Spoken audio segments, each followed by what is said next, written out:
warahmatullahi wabarakatuh.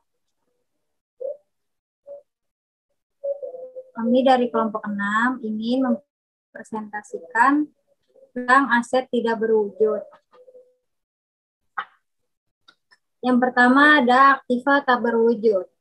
Aktiva tak berwujud adalah aktiva non-moneter yang dapat diidentifikasi dan tidak mempunyai wujud fisik serta dimiliki untuk digunakan dalam menghasilkan atau menyerahkan barang atau jasa. Disewakan kepada pihak lain atau tujuan administrasi. Hal yang sulit ditentukan yaitu keteridentifikasian, pengendalian sumber daya, manfaat ekonomis di masa mendatang. Keteridentifikasian yang pertama harus dapat dibedakan dengan jelas.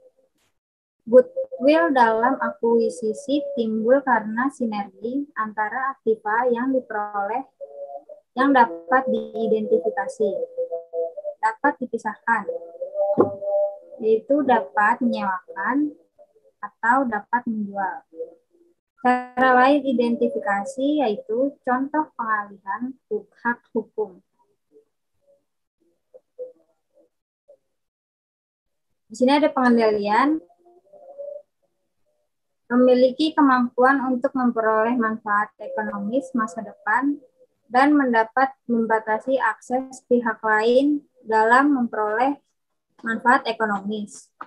Manfaat ekonomis timbul dari pengetahuan pasar dan pengetahuan teknis.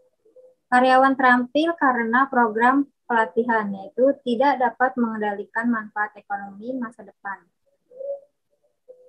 Pelanggan setia, yaitu karena tidak ada hukum untuk melindungi dan mengendalikan.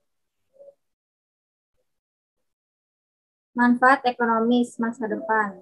Yang pertama, pendapatan dari penjualan, penghematan biaya dengan menekan biaya produksi.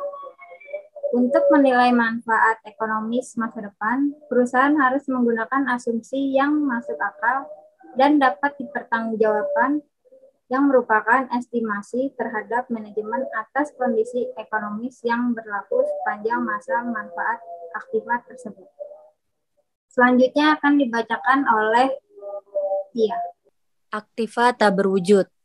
Aktiva tidak berwujud diakui jika yang pertama, kemungkinan besar perusahaan memperoleh manfaat ekonomis masa depan dari aktiva tersebut. Yang kedua, biaya peroleh aktiva tersebut dapat diukur secara andal.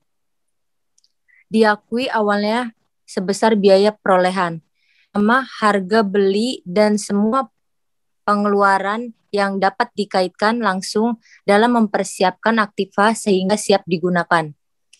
Yang kedua, jika dengan kredit sama dengan nilai tunainya.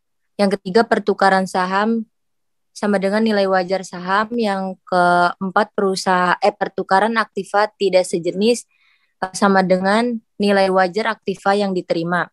Yang terakhir, pertukaran aktiva sejenis sama dengan proses perolehan pendapatan belum selesai, maka tidak diakui keuntungan dan kerugian. Nilai buku aktiva yang diserahkan, jika nilai buku lebih tinggi dari nilai wajar diserahkan, maka ada kerugian yang diakui atau aktiva baru dicatat setelah memperhitungkan penurunan nilai. Aktiva tak berwujud. Yang pertama, goodwill yang dihasilkan di dalam perusahaan atau internally generated tidak boleh diakui. Yang kedua, perusahaan tidak boleh mengakui aktiva tidak berwujud yang timbul dari riset atau dari tahap riset pada suatu proyek intern. Pengeluaran riset pada suatu proyek intern diakui sebagai beban pada saat terjadinya. Yang ketiga, semua aktif tidak berwujud yang timbul dari pengembangan atau dari tahap pengembangan pada suatu proyek intern jika dan hanya perusahaan dapat menunjukkannya. Yang pertama, kelayakan teknik penyelesaian tidak berwujud tersebut dapat digunakan atau dijual.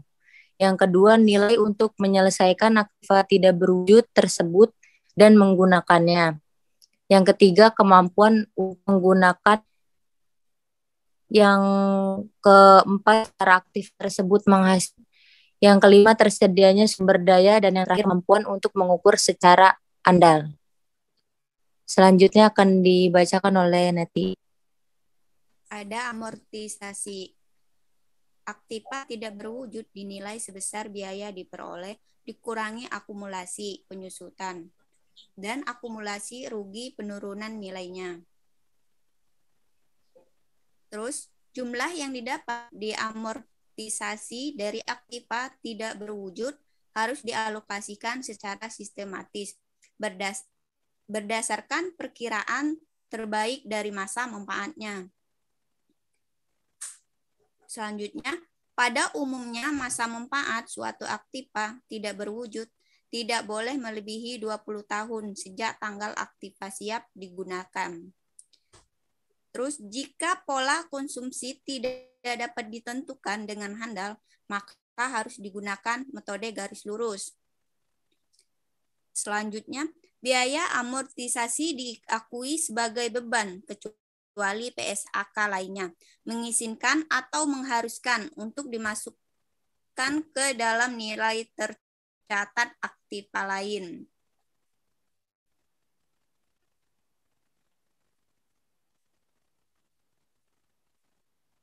Di sini ada pengendalian hak hukum. Jika pengendalian pengendalian atas manfaat ekonomis masa depan dari suatu aktiva tidak berwujud diperoleh melalui hak hukum yang diberikan selama suatu periode tertentu, maka masa manfaat aktiva berwujud tidak boleh melebihi periode hak hukum kecuali. Yang pertama itu ada hak hukum tersebut dapat diperbarui. Terus yang kedua, perbaruan tersebut pada dasarnya pasti diperoleh. Contohnya, nilai wajar tidak mengalami penurunan. Terus terdapat bukti hak hukum akan diperbarui. Terus terdapat bukti bahwa persyaratan hukum untuk pembaruan akan dipenuhi.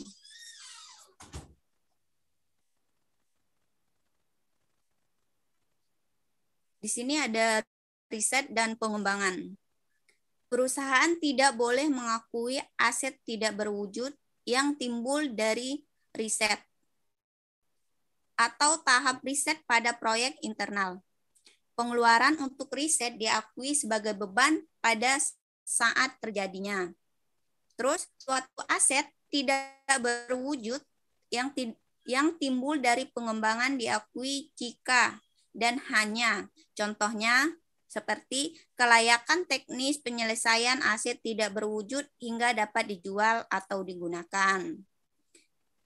Kedua, niat untuk menyelesaikan, menggunakan, dan menjual. Ketiga, kemampuan untuk menggunakan atau menjual. Keempat, adanya pasar bagi keluaran aset. Kelima, tersedianya sumber daya teknis. Keenam, kemampuan untuk mengukur secara handal pengeluaran.